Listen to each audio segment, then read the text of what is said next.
All right, how was Carl last night? Was he all right? He's fabulous. Carl Good, was okay. great. All right, You're good. next. Yeah, I'm next. How was I'm next. He warned, huh? We even did the copper door. You did the copper door. Very well done, Carl. Very How'd well you like done. the Residence Inn? The Residence Inn was fine. You know, I usually stay at the Hilton Garden Inn. Yeah. So it was a real switch for me, but it was fine at the Residence Inn. It Is was that going to okay. be the new residence of? I don't think we're going to make a full commitment to that. We're still shopping. We'll see. Okay. Like some Came people are up in saying. there. Somebody mentioned Trump comparing himself to Nelson Mandela. What do you think of that? It's outrageous. It's outrageous. Nelson Mandela fought apartheid. What the hell has Donald Trump fought that anywhere close to apartheid? He fights for himself. Look, he's in huge trouble now. Mark Meadows, listen, I did this for 7 years, as you guys know.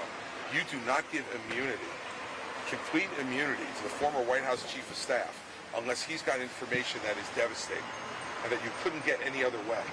Donald Trump is in huge trouble, and our party needs to wake up to the fact that he will not be the next president of the United States. He is much more likely to be in different federal housing than the White House. Governor, you said in there that you thought New Hampshire will decide whether or not Donald Trump is the nominee. Would it assist to have less people in this race, to coalesce around an alternative to Trump? The candidates have to force that coalescing, not anybody else. You know, and so I think there'll be some. Look, I think there'll be a lot fewer people on the stage for the debate in Miami on November 8th. That'll help. And we got 3 months still. So, you know, people have time. And you see even up here now, in my last 2 visits here, the last 2 weeks, there's more attention being paid than there was before. When I was up here in July and August and September, people were courteous, but they weren't yet focused. You can see this morning, people are focused now, and they've got questions, and they've got comments, and things that they feel, and I think, you know, we're going to get closer and closer to that, and that'll mean that some candidates, let's face it, most of these candidates have moved to Iowa. I'm the one who's here. Everybody else is fighting in Iowa. Good, let me fight in Iowa. I'll spend all my time here and collect as many votes as I possibly can. And when they come, they're going to be faced with a surprise, Trump included. Governor, you say they're on the fence, and you know what's holding them up? What's stopping them from supporting you? I think just time. I mean, really, the fact is that you know, folks take their votes seriously, and they should. And so I think it's just going to be time for me to see them, for them to see me, and for us to make the case. I'm absolutely convinced that the American people don't believe that somebody who puts themselves ahead of the country should be president of the United States. And I don't think they give credit to people who are unwilling to stand up and say that. And the rest of this field, DeSantis and Haley and Scott and Ramaswamy, all of them, raised their hand and said a convicted felon would get their support for president of the United States. I'm sorry, that should be disqualified. Governor, I want to talk about the Speaker of the House. You said that we are grateful that, or you were grateful that we might have a Speaker today. However, the Speaker nominee, Mike Johnson, was denied the 2020 election results. He is arguably an election denier. Do you support that? No, he was wrong. But, you know, we need to get the Speaker of the House. And we've had election deniers as nominees, we've had non-election deniers as nominees, and none of them have been able to get to 217 votes. What I care much more about at the moment is that we get aid to Israel. What I care much more about at the moment is that we get aid to the southern border. What I care much more about is that we get aid to Ukraine. Those are things, and that we get a budget passed. Those are things that need to be done. We can continue to have the false election denying argument, and we will continue to have it. But I just am happy, as I said, that it appears they're going to pick someone. He might not be my choice, but that's okay. We need to get the work done that the people sent them there to do. And this 3 weeks has been an embarrassment to our party and to our country around the world, and it needs to end today. Can you talk more about the danger of not having a House Speaker? You mentioned that last night. No, well, it's just the danger is that the country can't react to things that are happening around the world. We should have already voted an aid package to Israel. We should have already voted an aid package to Ukraine. And the fact that that doesn't happen is a huge problem. And it creates uncertainty with our allies, and it creates opportunity for our enemies. And that's what I mean by the danger. Governor, Turkish President Erdogan said that Hamas is Turkish President Erdogan said Hamas is not a terrorist organization, calling them a liberation group. He also canceled his trip to Israel. Do you have any thoughts on that? Well, Erdogan is an authoritarian dictator. This is the problem. Trump cuddled up to Erdogan. He cuddled up to Kim Jong-un, to Putin, to President Xi. He empowers these people around the world. I don't think what Erdogan says has any relevance. And the fact that he's not going to Israel, his mistake. Do you think it has any broader implications on the regional conflict? No, I don't. Governor, if Johnson can't get votes from Republicans, do you think that House Republicans are going to have to make some sort of compromise with Democrats to get a speaker? I don't know. They seemed pretty unified last night. I think they've all been beaten into submission. And it appears Mike Johnson turns out to be the lucky beneficiary of their exhaustion and their embarrassment. Okay, if it doesn't happen today, then I'm at a total loss as to what they do next. Folks in that caucus are going to have a reckoning now. And Mike Johnson, if he wins, I hope understands that he is the definition of a compromised candidate, and that he needs to act in a way that represents the interests of everybody in the caucus, not just one group in particular. So you wanted to confront Trump at the filing. What were you going to do? Well, I'm not going to tell you now, Adam. But yeah, look, and they made it impossible. You can ask Governor Sununu. I mean, they made it impossible in the building that day for anybody other than who was on the invited list to get in. That's what a coward he is. That's what a narcissist he is. That he only wants people who are on his approved guest list to be sitting there applauding and kissing his rear end when he comes into the building. So yeah, that was our plan. But it became very clear to us on Sunday night that the Secret Service was not going to permit anybody into the building, nor the Trump campaign, permit anybody in the building who was not on his approved list. And you should ask the Trump campaign about that. Fact is that he's a coward. I know why he's so scared of me. Because I'm the only one who's willing to stand up to him. And that's why he avoids me, and that's why he says awful things about me. It's fine. The day will come. That day will come, and when it does, you'll see who the real leader is between the two of us. It's not him. So your campaign had conversations with his campaign, essentially? Not with his campaign. No. We had conversations with the folks who understand what security was going to be like at the State House, and we were told that the State House was closed to anyone other than people who are on the. I didn't have a press credential, unfortunately. Adam could have helped me out with that. But anybody who didn't have a press credential, an approved press credential by the Trump administration, Trump campaign, or was an employee of the building. That was it. So, for us, I wasn't going to go there and not be let into the building. That would defeat the whole purpose. So, we're still looking for our way to go after him, and we'll find it. He can't hide forever. He'll try, but he can't hide forever. Can I just ask you 3 really fun questions? Oh, yes. I'll decide whether they're fun or not, but go ahead. Do you have a good luck charm that you bring on the debate stage? I do not. What is your pre-debate ritual? I don't have one. What do you do on debate day? I try to just relax and clear my head. You get a lot of advice, and the worst thing is I try to give someone else my phone, because everybody, and they mean well, everybody who supports you, who has your cell phone number, texts you the one thing you have to say tonight to make sure you win the debate. And by the time you get done reading all those texts, you can't even remember your name.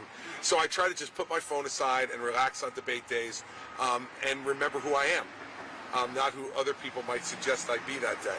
So that's what I do. And I used to have a debate ritual when I was governor. I used to listen to Usher pre-debate. But that seems to have gotten dated now. And my kids make fun of me for that, so I don't listen to Usher anymore. Who do you listen to now? Pre-debate. I don't have one yet. Oh, I don't have one yet, so I got to figure it out before Miami what my pre-debate music is going to be. I haven't figured one out for the first 2 debates, but it was Usher, and in fact, my kids, I guess, in some interview they gave at one point, said how embarrassed they were that I was doing that. So. Specific Usher song? No, I would just put on an Usher album and let So it you rip. go see him in residency? I'm not. I've seen him in concert at, I think it was at the Prudential Center in Newark, I think. So I've actually seen Usher live, and it's quite a show. It's quite a show. When he brings like the couch out, it's a whole different sensation. But just leave it at Compared that. to Bruce? No, it doesn't compare to Bruce at all, and I think even Usher would admit that. It doesn't compare to Bruce, but I did. I took my kids to go and see Usher, so that was my way of paying them back for the embarrassment of having Usher as part of my pre-debate ritual, was to take them to go see him. But yeah, no, I have no new one, so I'm going to have to think of one between now and November 8th for what music I'm going to listen to.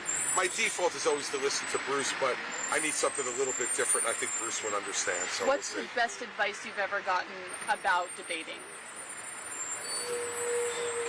Be yourself. I think debates are an enormous X-ray over time, not any one particular debate, but over a series of debates. It's an enormous X-ray into the character of the people who are up there. And I think you can tell a lot by watching very closely. And so the best advice I ever got was just be yourself.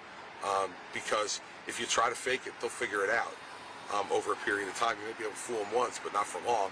So I just try to go up there and be myself. And I think you've seen that. Like in the second debate, I didn't get into all that scrum of these people yelling and screaming at each other, going over their time or whatever. I think what people want is for you to listen to the question, answer the question, not answer the question you wish you had been asked, answer the question, and be direct. And that's what I'll continue to be in Miami on the 8th. And I know there are a lot of people who didn't think we'd make it, and we made it with a couple of weeks to spare. And so we're not going away. As much as the Trump campaign would wish we would, we're not. What about the The second debate, it felt like they would ask one candidate a question, move on to another candidate, ask another question. Do you want a debate where a question is opened up to the entire floor and everyone gets to weigh in? The thing I like the most is longer answers.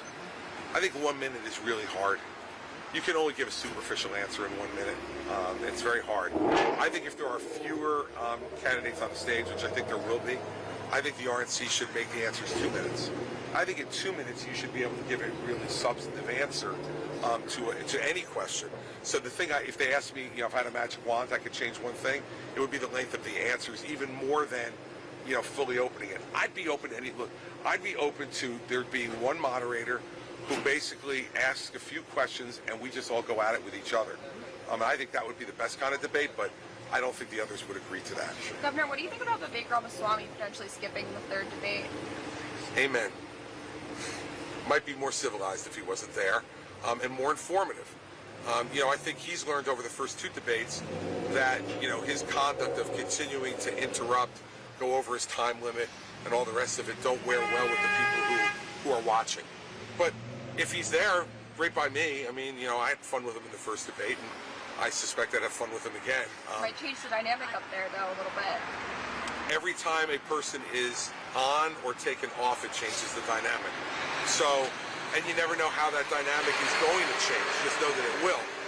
But it's not my first rodeo. I did 8 of these in 2016, and now this will be my third one. So, of all the people up there, I'm more prepared for this than any of them, and I'll adjust.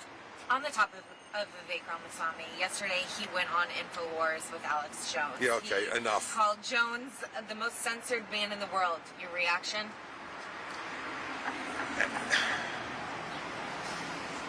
Look, I don't even know what to say anymore. He's just unprepared to be president of the United States. His candidacy is a joke. And to go on Alex Jones, a man who's been found by 2 different juries to have defamed the parents of those beautiful young children that were killed in their classrooms in Connecticut is disgusting. If Alex Jones walked by here right now and said hello to me, I wouldn't say hello back, let alone go on his show. And this shows what a pandering fool Vivek is. Governor, can you tell us anything more about this book you have coming out in February? We talked about it last Well, I don't want to get too far ahead of the publisher; they'll get mad at me. But I've been writing a book on Ronald Reagan, and it's going to be coming out probably right after the New Hampshire primary. 2 more fun questions All right. while we're here. Do you have a pre- and post-debate meal? I don't eat before, I eat after. I just don't like, I don't like the idea of feeling full when I get up there. I think it makes me a little less sharp. So I don't have any pre-debate meal. If I'm going to eat, I'll eat breakfast that morning, and I won't eat again until after the debate. And the post-debate meal? Depends on where we are, you know, what good restaurant we can go to. I mean, we were in Milwaukee. I think we had a party afterwards in Milwaukee at the hotel where we were, and had some food there. And then we went to a restaurant in a steakhouse somewhere near the Reagan Library after that debate with a group of supporters.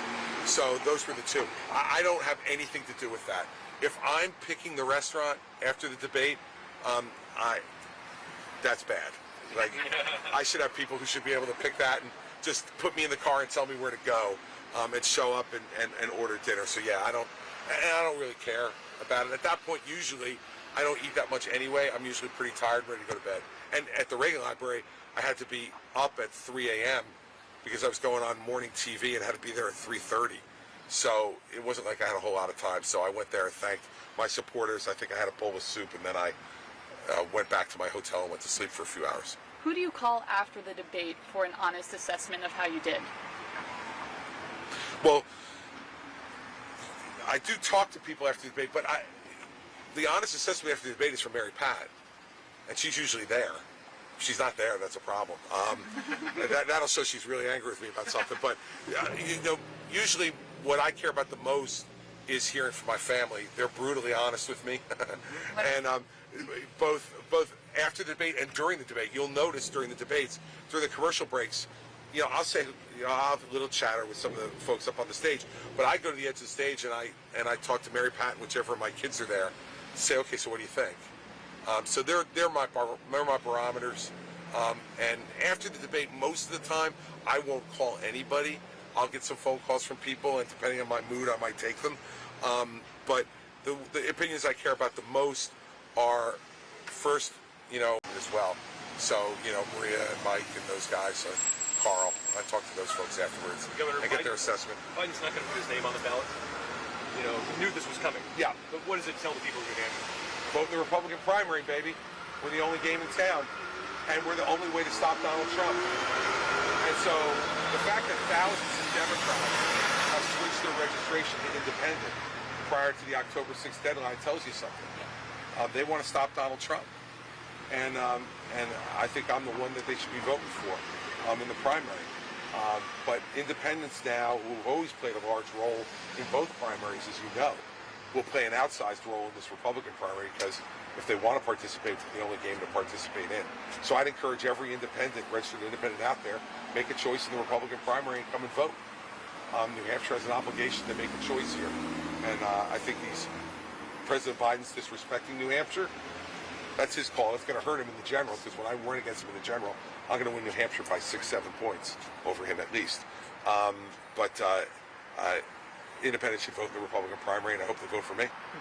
Are you worried about RFK Jr. taking votes from you or others? We're very different characters. I don't think RFK Jr. is really my worry, to tell you the truth. I think anybody who would vote for RFK Jr. is not actively considering a Christie candidacy, so I'm pretty calm about that. That's not what I'm worried about. But do you think he'll shake up the race at all? I don't. In the end, I don't think that third-party candidates usually have much of an impact on the race. And in the end, especially if I'm the nominee, I think he'll be irrelevant. I think it'll be a race between me and Joe Biden, and I think the country will see a very clear generational choice, a very clear philosophical choice, and a very clear leadership choice. And I think I'll be the next president. Any thoughts on Michael Cohen taking the witness stand today? Good for him. Good for him. Tell the truth. Go up there and tell the truth. And if he tells the truth about Donald Trump, he'll bury him. He'll absolutely bury him. And he did yesterday. And I thought his testimony, from what I read yesterday, was brutal. And Trump calls him a liar. Talk about the pot calling the kettle black. I mean, come on. The guy is an absolute serial liar. And are we surprised that he surrounded himself in his business with sycophants and liars? And the testimony yesterday was not only bad for Donald Trump, it was bad for his children, too. Because Cohen proved them to be participating in this fraud also. I got a feeling that after this trial is over, Donald Trump won't be allowed to do business in the state of New York anymore, which is a pretty big fall from grace given his status in New York prior to this. But this is what happens when you're a fraud and a liar. That's what he is. All right, guys. Thank you. Thank you.